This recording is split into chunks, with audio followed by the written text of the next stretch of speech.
CMR jewellery మన కాకినాడలో అతిపెద్ద జ్యువెలరీ షోరూమ్ మార్చి 30న గొప్ప ప్రారంభం.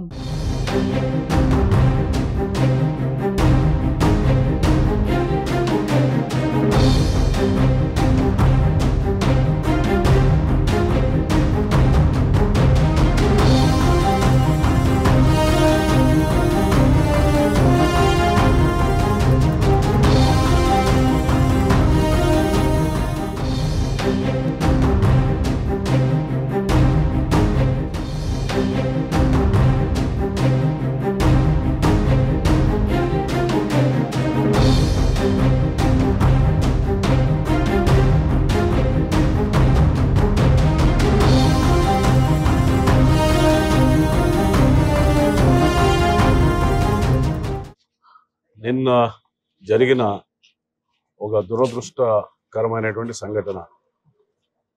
తెలుగుదేశం పార్టీలో అర్బన్ టికెట్ ఇతరులు కేటాయించారని 42 సంవత్సరాలుగా పార్టీలో నేను పనిచేస్తున్నా. 40 ఏళ్ళుగా ఒక కార్యకర్తగా నేను జీర్ణించుకోలేకపోతున్నా అని చెప్పి సత్యనారాయణ చెట్టి అనేటువంటి అబ్బాయి నిన్న పురుగుల మందు తాగడం, వెంటనే కార్యకర్తలు నాయకులంతా కూడా హుటాహుటిన హాస్పిటల్కి తీసుకురావడం జరిగింది.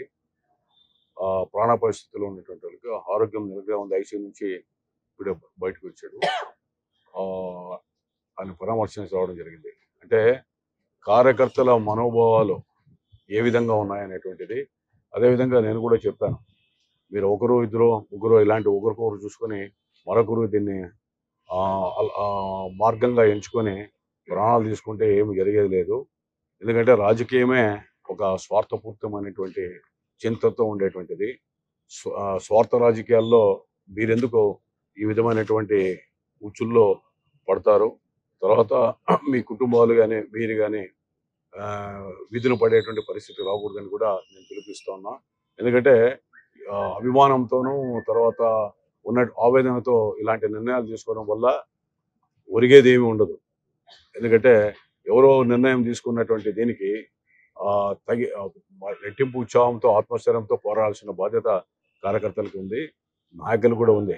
ఆ విధంగా కాకుండా ఆత్మస్థైర్యం కోల్పోయి ఈ విధంగా నిర్ణయాలు తీసుకుంటే చాలామంది ఈ విధమైనటువంటి దారిలో పోతే మాత్రం ప్రాణ నష్టం జరిగితే ఎవరు కూడా దాన్ని తిరిగి తెచ్చేటువంటి పరిస్థితి ఉండదు. కాబట్టి అక్కడక్కడ ఇలాంటి సంఘటనలు ఉన్నప్పటికీ కూడా అనంతపురంలో జరగకుండా చూడడానికే ఈరోజు ఆసుపత్రి. చంద్రబాబు నాయుడు గారు భార్యను తిట్టారని పురుగుమందు తాగిన చరిత్ర కార్యకర్తలకు ఉంటారు. ఇప్పుడు ఎందుకు కార్యకర్తల మనోభావాలు ఎందుకు వాళ్ళు పట్టించుకోవడం?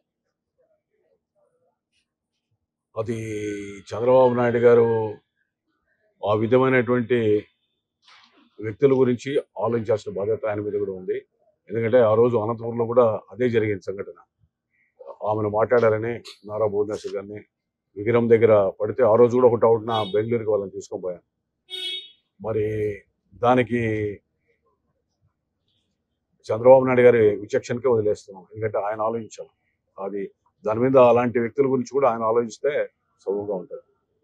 పార్టీ అధినాయకుడు కూడా ప్రతిసారి పార్టీ నా కుటుంబ సభ్యులు అని పదే అంటుంటాడు కదా. ఆ కుటుంబ సభ్యుల్లో ఇలాంటి నిర్ణయాలు తీసుకున్నప్పుడు వాళ్ళని కనీసం ధర్మంగా పలకరించాల్సిన బాధ్యత ఆయన మీద ఉంది.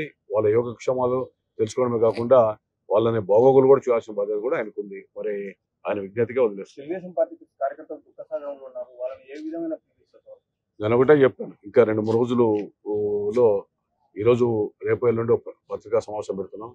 జిల్లా వ్యాప్తంగా వివిధ నాయకులతో మాట్లాడుతున్నాం. మాట్లాడిన తర్వాత ఒక మీటింగ్ ఏర్పాటు చేసి అందరితో క్షుణ్ణంగా ఈ చర్చ జరిపి అందరి అభిప్రాయం కూడా తీసుకొని భవిష్యత్తులో ఏ విధమైనటువంటి మార్గంలో పోవాలని. ఎందుకంటే నాకు అనంతపురంలో పుట్టి పెరిగా చాలామంది 5 సంవత్సరాల్లో కష్టాల్లో నష్టాల్లో నాతో ఉన్నారు. వాళ్ళ ఇంటి సొంత పనులు వదిలేసి మనకేదో రేపు ప్రభుత్వం వస్తుంది, మా జీవితాలు బాగుపడతాయనేటువంటి ఆశతో చాలామంది ఇక్కడ పని చేయడం జరిగింది. ఆయన జైల్లో పడినా లేదా ఆయన ఏ పిలిపించినా ప్రతి కార్యక్రమంలో కూడా ఏదో డబ్బులు ఇస్తే వచ్చేటువంటి పరిస్థితి కాదు, సొంత ఖర్చులు పెట్టుకొని తిరిగినటువంటి కార్యకర్తలు ఉన్నారు పార్టీకి. అలాంటి వాళ్ళందరినీ కూడా కాపాడుకోవాల్సిన బాధ్యత నా మీద ఉంది. అందుకనే వాళ్ళకి నాకున్నటువంటి బంధం అలాంటిది. వాళ్ళని దూరం చేసుకొని లేదా వాళ్ళని వదిలిపెట్టి రాజకీయాల్లో పారిపోయేటువంటి పిరికి పొందని కాదు. ధైర్యంగా ఎదుర్కొంటాం. ధైర్యంగానే ఏ విధంగా వీళ్ళందరినీ కూడా వాళ్ళకి అండదండలుగా ఉండాలనేటువంటిది నిర్ణయం తీసుకుంటాం. తప్పకుండా అందరూ కూడా సమైక్యంగా సమిష్టిగా పోరాడతాం. సుమన్ టీవీలో మీ పర్సనల్ అండ్ బిజినెస్ ప్రమోషన్స్ కోసం కింది నెంబర్కి కాంటాక్ట్ చేయండి.